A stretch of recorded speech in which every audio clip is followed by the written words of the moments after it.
area coming from the launch pad, going to the launch pad, one way over on the other corner on the other side. These units are hybrids. Back in the 60s, you never heard of a hybrid. They got diesel engines. They generate electricity. Electric motors turn the treads. A crew of 20 people to operate them. And the fuel capacity is 5,000 gallons of fuel. And when it's going to the launch pad and carrying a shuttle, the machine averages 18 feet per gallon of fuel loaded, 35 feet per gallon of fuel empty. And you think you've got a gas problem. In front of us, this platform with the number 1 on it, this one was used on the very first Saturn V rocket launch. Then it was used again on Apollo 13 and again on Apollo 17. Then the tower was removed, that's on pad A. They converted the unit over for the shuttle program. This was used on the very first space shuttle launch with Columbia. The platform weighs 8.4 million pounds. When we had a shuttle standing on top of this unit, it weighed 11.9 million. Just under the 12 million pounds the machine would carry.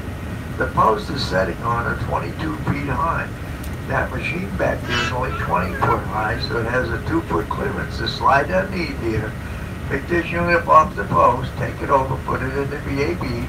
They assemble the shuttle on top, go back and get it, take it to the pad. That's how it's set up on the launch pad. The 3 big holes were for the fire from the orbiters, engines, and the boosters to go through that unit in the plane trunk on the pad. If I took you inside that unit, there's 38 rooms in there, all full of electronic equipment. Everything had to connect from the shuttle through that unit back to the flying rooms 3.5 miles away. In front of us, this is a brand new platform and tower, never used. It started out being built for the Constellation program, the Ares 1. President Obama scrubbed the program. NASA says, what are we going to do with it? We finish it or scrap it. And they decided to finish it. So the fire bowl for the rocket on the platform had to be enlarged to accommodate the main rocket and the 2 boosters. The Donovan company put on the 5 swing arms on the tower for the fuel lines, electrical lines, and the white room. There's your white room. They're getting ready to take it up and put it on the tower. It'll be taking quite a while to get it put on there. But there, the astronauts will walk across that access arm. They'll get inside that white box. They'll get into the Orion capsule. When this unit is completed, it'll weigh a little over 10 million pounds. And you can see the fire hole where the fire would go through it. So they tell us it's supposed to be done in 6 months. I believe when I see it. The computers inside, they've all been taken out because now everything is fiber optic, so they're changing all the computers. And they're trying to get this thing ready for the new system. Once it's done, everything underneath will be removed. The transport will come over, go underneath there, pick that whole unit up. They'll take it over to the VAB. Now on this side is the east side of the building. There's 2 bays. Bay 1 way over Bay 3 is the one closest to us. That's where that unit will go, in Bay number 3. And they tell us by the end of this year, that structure is supposed to come out of that building, heading for Launch Pad B for the first test flight, the first of next year, with the Orion capsule on top. NASA says we may put 2 astronauts in it to go around the moon and back. 2020 they want to land it on the moon, and 2030 land it on Mars. Children today from the age of 6 to 16 would be the future astronauts to go to Mars. Now the big doors on the building, the bottom ones you see, they go sideways. Those other 7, they go behind each other all the way to the top. It takes 45 minutes to get them open. Those 7 upper doors are 76 feet wide, 50 feet high. They weigh 32 tons each. To give you an idea how big these doors are, look down on the right-hand corner of the building. You'll see an 8-foot employee's door. See it down there? Yeah. Looks like a mouse hole. It almost looks fake. There's your flying rooms right there, 4 of them. They have a tour that goes in there every day, a couple of tours a day go in there, LCC tour. The road on the right, if you'd have been here 60 years ago, you wouldn't have been riding in the bus, you'd have been riding in the boat. This was swampland. The Army Corps of Engineers had to dig it out 8 foot deep. Then they hauled in chunks of crushed stone, all kinds of compact fill, asphalt, and small stone on top. That stone on top, that's Alabama River rock from the Tennessee River. They use that rock because you get it with a hammer, it won't spot. And ladies and gentlemen, this is not 2 roads. This is 1 road. It's 130 feet wide. That machine back there straddles the grass. And it takes that machine 6 to 8 hours to go from the VAB on my right out to launch pad A. Off to the right is the press area. When you were sat at home in your easy chair watching a launch, that's where your cameras are, down there, 3.5 miles away. We are now approaching Launch Pad 39A. It was constructed for the Apollo program and is where all 12 moonwalkers began their historic journeys. You'll learn more about the Apollo program when you get to the Apollo Saturn V Center.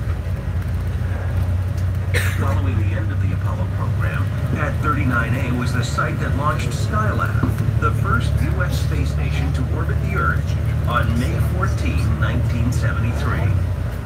Skylab provided America's initial experience with long-duration spaceflight.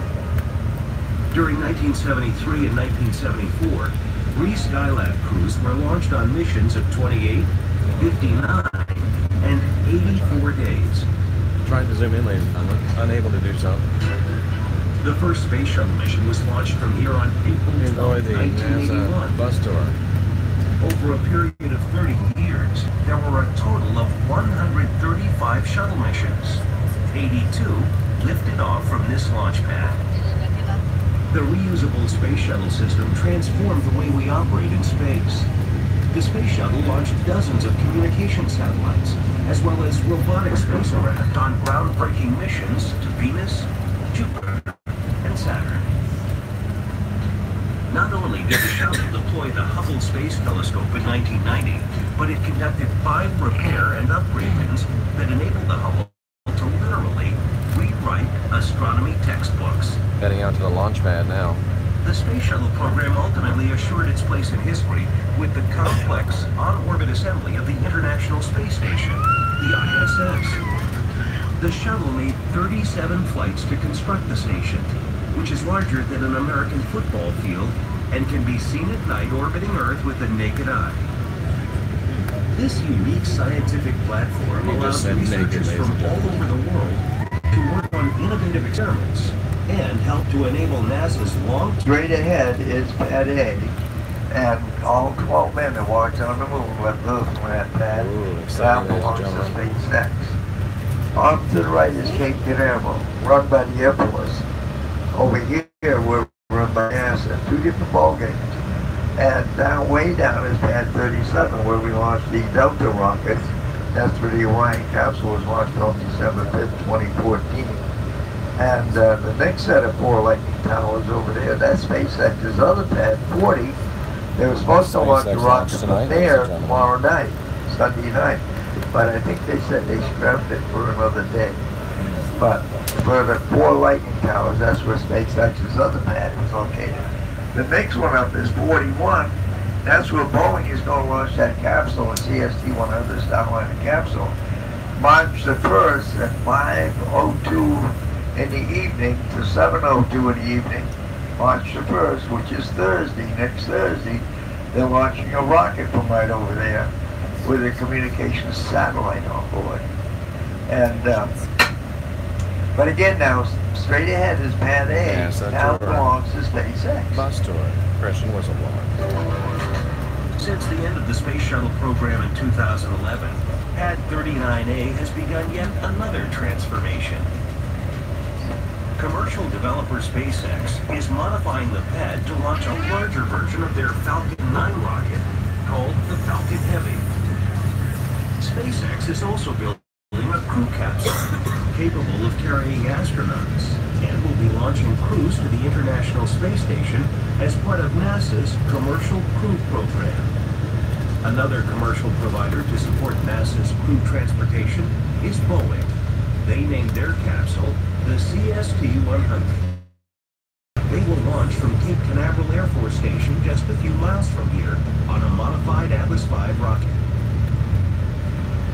With private industry stepping wish the up to moderator support blocked that guy. low-Earth orbit missions for the ISS, NASA can focus at 39B. Now, like I said before, 2 years ago, this Money, building folks. wasn't here. SpaceX signed that 20-year lease on this pad. In 6 months' time, they had this building built. Inside, right now, there are 3 large cranes. They have a 30, a 50, and a 90-ton crane in there. Right now, inside there, if I could take you in, there's 3 rockets sitting in there. This is where they launched that heavy lift rocket back a couple weeks ago. Ladies and gentlemen, There this were is 3 where rockets the strapped Tesla together. Both Roadster rocket were 9 engines. was 3 of launched those from. was 27 engines. 2 of the units came back and landed over on the Cape. The middle one, the main one, missed the barge down the ocean, and that's down at the bottom of the ocean. But the other 2 came back. Oops. But in this building now, there's 3 of them sitting in there. On top of the pad, there's a big long white unit up there. It's called an erector, or a strong pad. Yes, they did, They gentlemen. bring that down It is an off the erector. pad, they put it in the building. They assemble a rocket on it, they get back up the pad with the rocket laying down. Once they get on top of the pad, then they stand the It's rocket big, up. it's long, it's white. It's the erector. SpaceX, you know, is owned by the man called Elon Musk. He's out of Hong Kong, California. The man that invented PayPal, and also that he owns that I did Tesla not electric car know Elon company. Musk had been at When he PayPal. launched that heavy lift back a couple weeks ago, a week or so ago, his #1 Tesla electric car was in that payload in the front. Is now floating in space up there. He launched it. There it is, ladies and gentlemen, Tesla SpaceX. electric car. It was his Brought to you by his own PayPal. private car. And if you'd like to Now- donate to the Christian Whistleblower, He's going to have 3 launch You pads. can use He's got PayPal. this one here where he's going to start launching astronauts to the space station. Pad 40 is where he's launching supplies for the space station. He's building one in Texas where he's going to launch communication satellites to foreign countries. He has 14 of those lined up right now. And so they're going to have 3 launch pads. They used the one in California for some communication satellites. There's one out there at Vandenberg where they use that one. Vandenberg Air Force Base. They got to get ready. They got to put the white room up here. They got to put the swing arm and the white room on this pad. Thank And you, the Jerry. astronauts will go up the elevator, 192-foot level, walk across the catwalk, get into the white room, then into the capsule. Now you get a good look at the service structure up there, what they call the erector, or the strong pad. We were out here one day and I was with a bunch of photograph people who had cameras and stuff. We were setting up over here on the right in the field.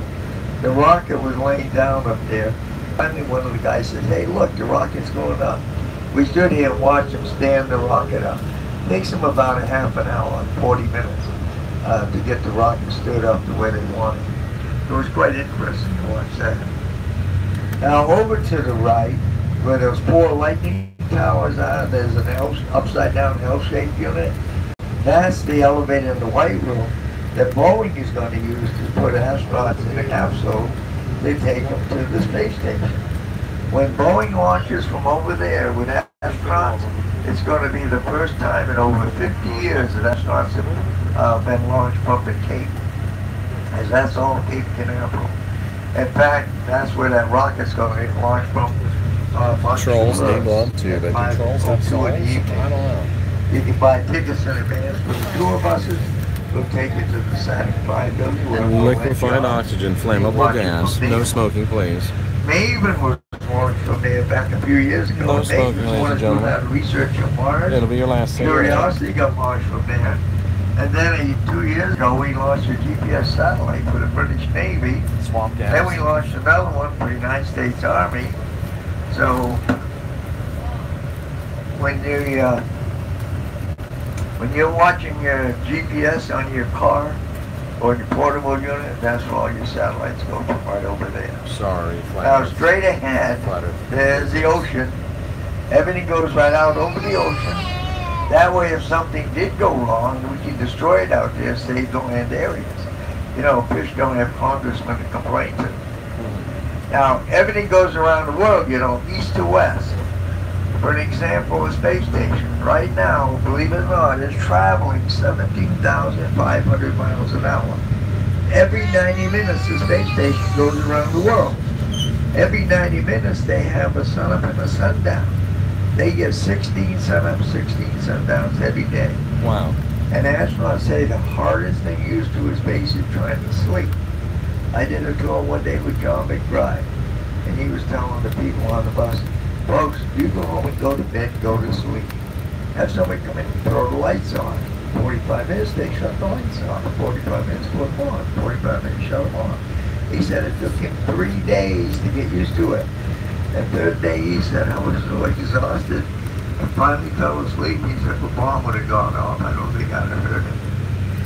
The other story he tells, John McBride, he's 6'4". He was at the space station. While he was up at the space station, one of the other astronauts started picking on him. He said, John, did you bend yourself lately? This is the story he tells. He says, no, why? He said, I'm 6'4". He said, yeah, but your pants are getting short. He said, I measured myself, I was 6'6". He said, I grew 2 inches while I was at the space station. Talked with Bob Springer about it, another astronaut. Bob Springer said, yes. He said, I grew 1.5 inches. He said, I got home, he said, for 6 weeks I had terrible backaches. And what it is, there's no gravitational pull in space. Your body can grow from 2 to 3 inches. And astronauts always tell us, every part of your body say he grows as much as 3 inches. Inquiring minds want to know. 39B. Built as an identical pad to Well, honey, if I was in for the space, Apollo Saturn V rocket, Pad B was also updated for the space shuttle take me program. to space, sweetheart. 53 shuttle missions launched from this pad, including 12 missions to help construct or resupply the space station. Not Today, supposed to take the pad pictures is of the being guards. modified for the Space Launch System, or SLS. It will be used for NASA's deep space missions beyond Earth orbit, including the capture Deep of an space asteroid because you grow up and there. eventually human exploration of Mars. 3 600-foot-tall masts were built near the Boom. pad to provide lightning protection to the vehicles prior to launch. Both the fixed service structure and rotating service structure that were built for the shuttle have been removed, making it more flexible and able to support many different launch vehicles. Below the pad is a 4-story facility that houses the infrastructure On our needed for way to launch, the launch facility. including power, hydraulics, It's going to and be water. inside. Several miles of outdated Bushel wiring is a and block. cables have been removed and replaced with high-speed fiber optics. The first SLS mission carrying a crew aboard the Orion spacecraft is set to launch on a 3-week trip to orbit the moon to demonstrate the capabilities necessary for NASA to conduct an asteroid retrieval mission. SLS vehicles will evolve to support human deep space missions, in addition to robotic missions and astronomical observatories. In the past, If such I want missions to have touch been the limited fence. by the size and capabilities of existing rockets. The SLS payload carrier is large enough to hold 9 astronauts. And for NASA's missions to the outer planets, its larger propulsion systems would enable more direct trajectories, reducing mission travel time and increasing actual have snow mission here, but it's a time different by kind of years. Previous spacecraft have had to make multiple gravity assist maneuvers around the inner planets to reach the velocity needed, costing valuable time. Now, this is NASA's pad. They're putting $50 million into getting it ready for the new rocket. On top of the pad, you'll see a tall gray square box. That is the new elevator. That's going to take the astronauts from ground level up to the platform. Then they'll get on another elevator that'll take them up to the Orion capsule.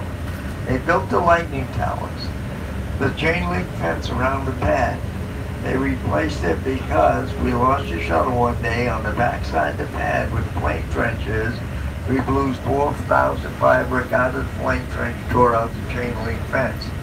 So they put all new chain links in. They upgraded the water tower. Inside that pad, there's 4 stories. Picture a 4-story office building. There's 12 offices down inside there. During the shuttle program, every time we did a fuel test, we had to evacuate the pad. They built this building, pulled all the people out of inside the pad and moved them over here. On top of the pad to the left, there's another little square box sticking up. That's the elevator. It takes you down where the machine shop, cotton shop, the plumbing shop is located. You can actually drive vehicles inside this pad. Next time they go to the moon, go to Mars or an asteroid, it'll be from here. Everybody's going to jump in a minute here. Right here on my right is Alligator, one of our security guards. Yeah, we'll go stop here for a minute. Everybody wants to take a picture of the alligator. See it right down there. See the alligator. He's just a wee little alligator. Almost looks real, though. That's not a gator. Now, on my left, these 2 units that call side flame deflectors. They used to be coated with material called fondue fire, like Teflon. But here about 6 to 8 weeks ago, they stripped them of all the material because they're going to recoat it, getting ready for the new launch. These go up on top of the pad. They fit under the platform. They were to keep the fire going into plane trench and not east to west. Look up at the grass area and the pad. That's the main entrance where the door is. It goes down inside the pad where all the offices used to be located. They used to even have a restaurant down in there for the employees that worked in there because the nearest restaurant is over the BAB 3.5 miles away. Like I said, the only difference between a 4-story office building and this one, inside there, is this one doesn't have windows. And then everything else inside that pad, believe it or not. People will tell people that it's true. It's a 4-story building inside that pad. Now up here on the left, you're going to see a building with a brown stripe. Right behind it, a little round gray tank. During the Saturn V rocket era, this was the only system we had. The building has 5 pumps in there. The gray tank behind it, that one holds 140,000 gallons of water. During the shuttle program, they built the water towers. They added the 2 together. When the shuttle lifted off, we were dumping 440,000 gallons of fresh water on the pad. That was sound suppression, vibration. With the new rocket, because it's going to be so powerful, they're upgrading the pumps in the pumping station. We're going to use the gray tank up here, the white tank, and the water tower. They're going to dump 700,000 gallons of water on the pad for sound suppression, vibration. Engineers tell us that the Saturn, new rocket, the Space Launch System rocket, is going to be so powerful, they're going to run a Windows in Orlando, 60 miles away. When we launched the Saturn V rocket out here years ago, on the Richter scale, it used to register an earthquake in Florida. This new one is going to do quite the job, but twice the job that the Saturn V. It's going to be more powerful than the Saturn V rocket. When they built this center years ago, we were supposed to have 4 launch pads. A, B, C, and D. C and D would have been over there to the right. Up here where this tower stands up is where the road goes. Would have gone out to the pads. They didn't build. Warner Van Braun, the German scientist at the time, wanted to launch 60 to 100 Saturn V rockets a year. The man wanted to put a colony on the moon.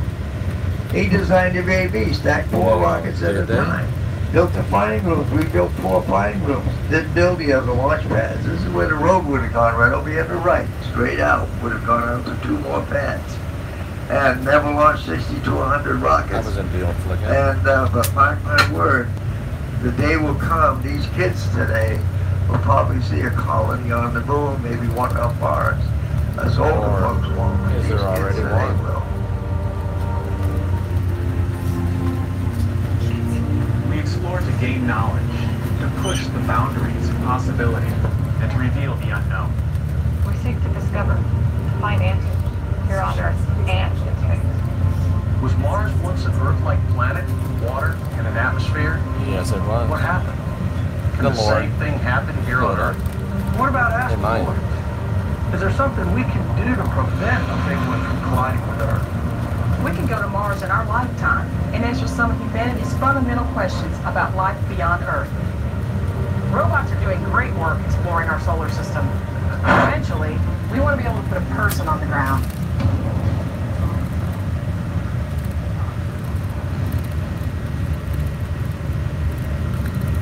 Now, sending people to deep space destinations requires a lot of stuff. Food and water, shelter, fuel, spare parts, tools, and supplies. It's like a spacefaring RV. The farther you go, What's the one the to say longer RV? the trip, the more you need, and that means moving a I like lot that of beaver. mass. So when you talk about getting past the pull of Earth's gravity, you need a bigger, more powerful rocket.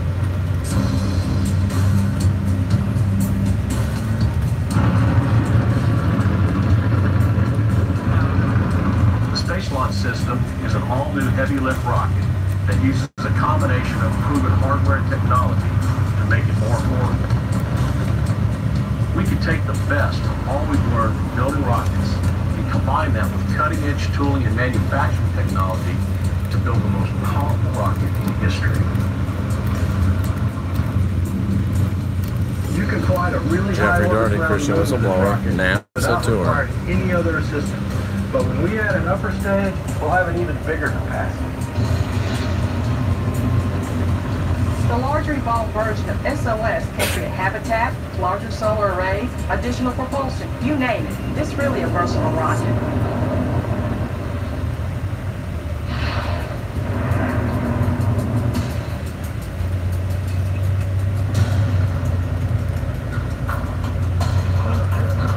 To get the astronauts beyond low Earth orbit, we need a new crew vehicle, Orion. The Orion spacecraft is a conical shape, like Apollo was.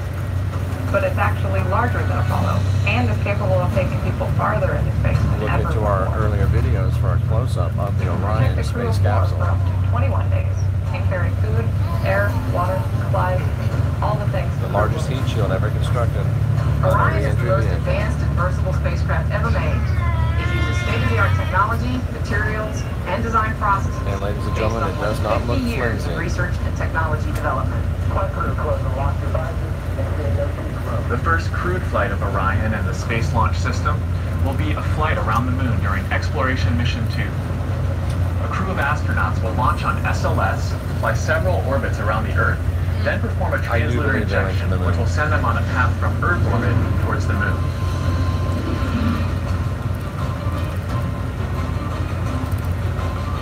Once the crew gets near the moon, Orion will pass within 60 miles of the surface, and from there, Orion can enter into a high lunar orbit, several thousand miles from the surface.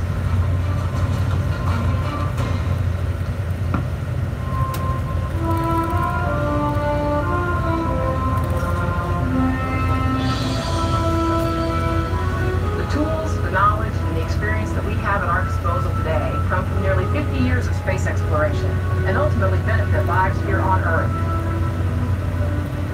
Who knows what will come out of the scientific knowledge, discovery, and economic opportunities that result from deep space exploration. We just hit the tip of the iceberg in terms of human exploration. Now we need to explore deep space.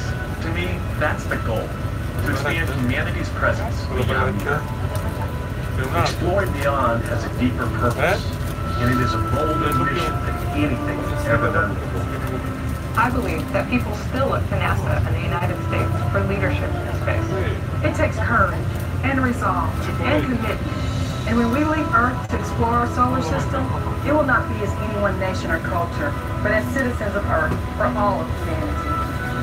Now, ladies and gentlemen, the Vehicle Assembly Building is the world's largest one-story building. Used to hold the job of the world's largest in volume, but then that was turned over to Boeing in Washington when they built the 747 jumbo jets. But this building still holds the title of the world's largest in volume. I mean, in one-story building. You walk in there, anywhere you walk around, you look up, you see the inside the room, 525 feet up. Single one-story building. And the flag is 110 feet wide, 290 feet long. The stripes on the flag are 8 feet wide. The stars on the flag tip to tip are 6 feet across. The blue field's the size NBA basketball court. It took 540 gallons of paint to put that flag on the building. That was done 1976, the 200th anniversary of the United States bicentennial. 15 years later, they redid the flag, took away the bicentennial symbol, put the NASA symbol in its place.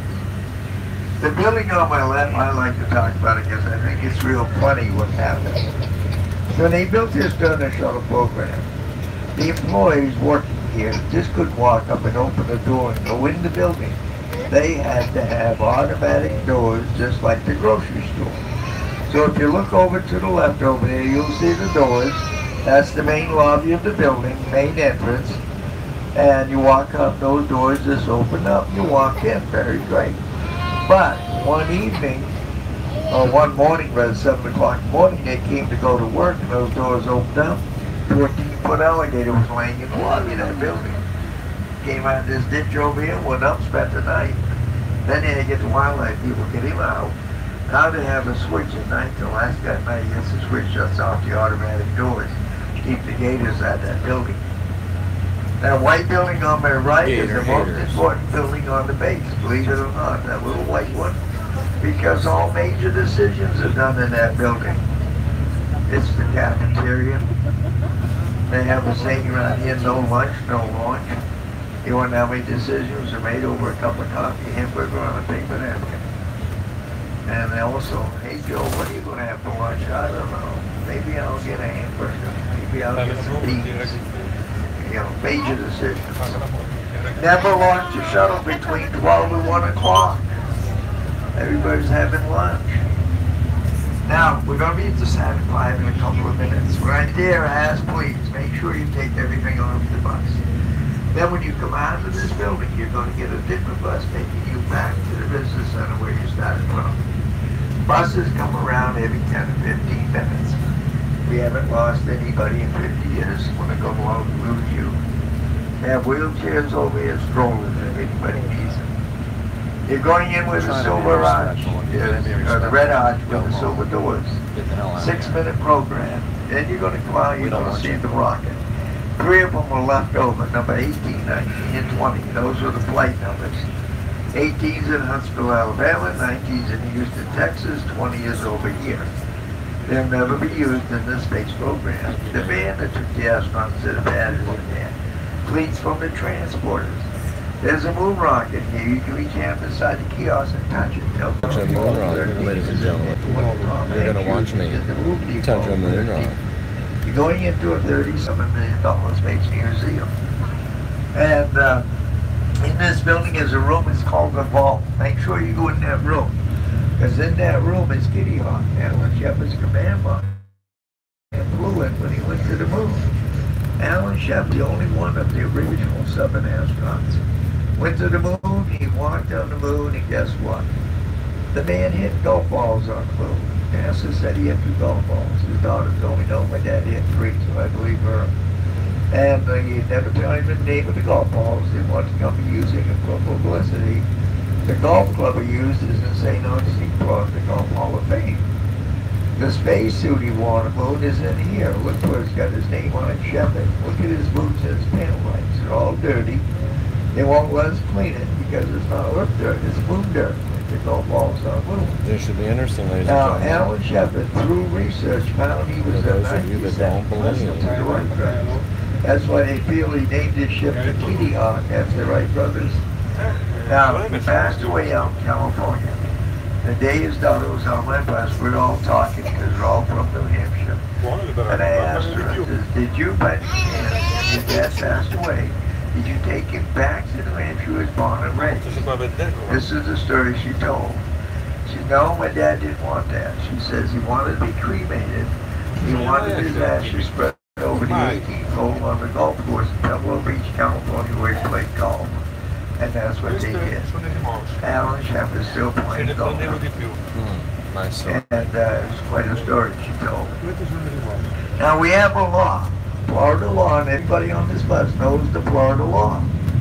Any tourist who tries to visit the state of Florida, you have to exit through the gift shop.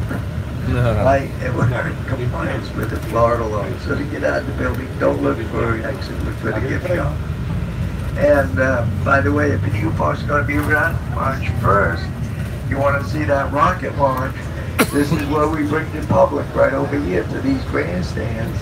This is the same area where we used to bring all the VIPs, the astronauts' families to come and watch the shuttle launches. And looking straight out, there's Pad B, we just went past. There's Pad A off to the right. 40 is on a little further down. Anyway, check around the seats. Make sure you got everything with you. Have a great day, folks. Bye now. So we're going to continue our tour inside the building. You're going to get a crappy tour guide though, it'll have to be me. But we're going to take a look. We're going to look at the moon rock. We're going to look at the Mercury capsule, I guess. We're going to look at the Kitty Hawk. And if you don't believe it, at least take a look. So if you, I'll tell you what, if you don't believe this stuff, this is when you can gather some data and you can gather some information to refute these things. But if you don't believe them, or even if you do believe them, let's don't say anything nasty about flat earth people, and flat earth people don't say anything nasty about the rest of us. So gather your information, gather your data, believe what you want to believe, bolster your opinions, and if you can't be rude, please be gone. The only reason you're still here is because I can't ban you while I'm doing a live show. So count yourself lucky. And let's go on inside the, you said about every 15 minutes?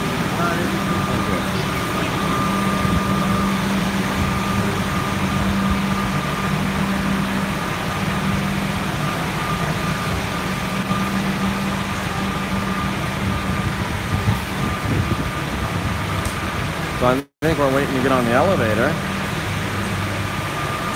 to go up to the NASA Saturn V Center.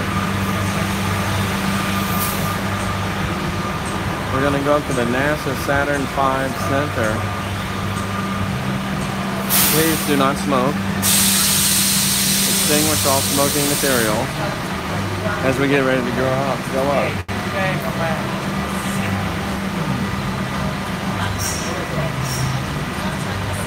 Very interesting stuff, ladies and gentlemen. You can be amused, you can be upset, but please don't be rude.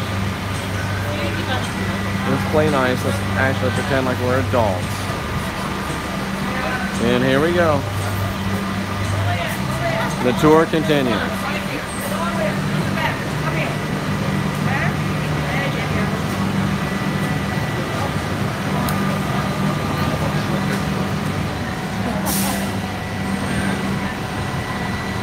Live NASA tour.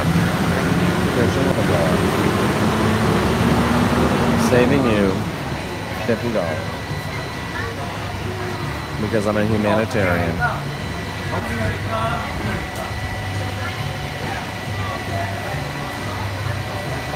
So anyways, we're here at NASA. Later on today we'll be at Casadega Spiritual Encampment for the Orb Tour at dark. After that, a paranormal investigation. And then Sunday morning, I think, Secrets of Casadega with Mystery.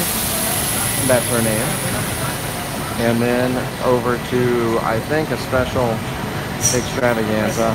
And of course, the meeting or the show with Wayne. Not Your Normal Sunday.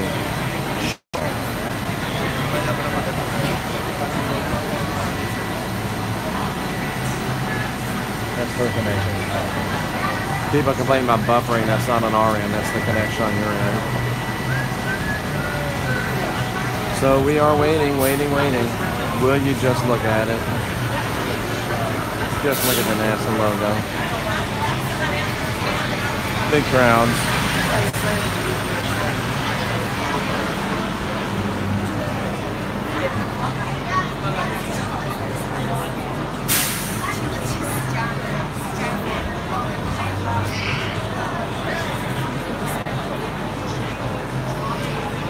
Smoke them if you got them.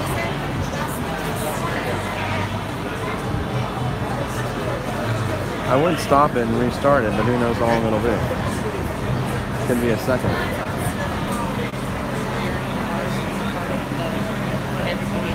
Be a part of the journey to Mars. Be a part of NCK and the Gospel Truth Army. Kennedy Space Center.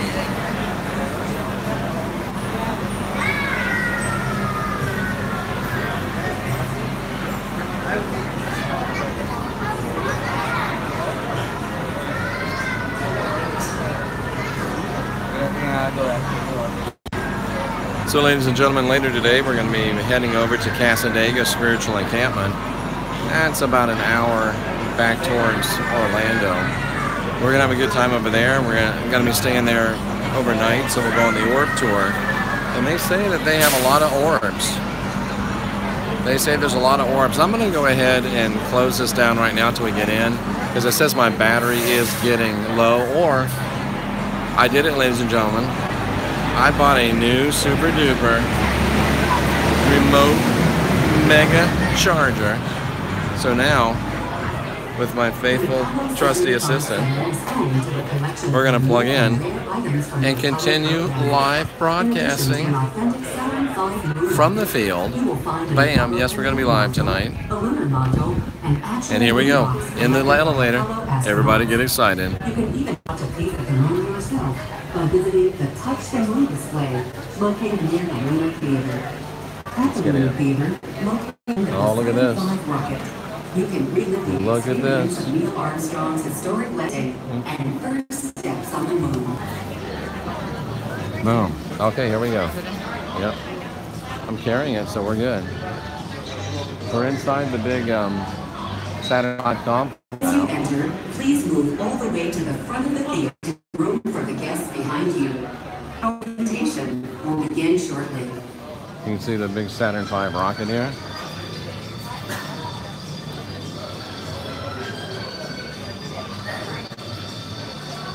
Take a look.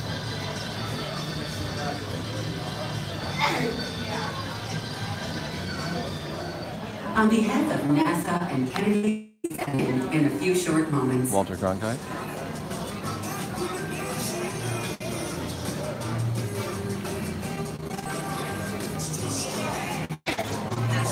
The Lakers in the NBA Finals against the Bucks. Oh, the Houston Rockets. Hey, Fleming skating. For the comfort, Billy. safety, and refrain from flash photography for the duration of our presentation. Please note that Planet of this the is a no Apes. smoking facility. If you must leave the theater during the presentation, Night of the please Living use Dead. the exit door located behind you at the rear of the theater. Thank you. And Captain Kirk. Captain Kirk.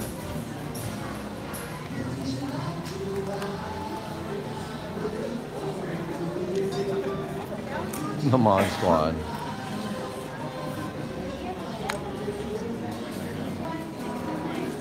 Green Acres.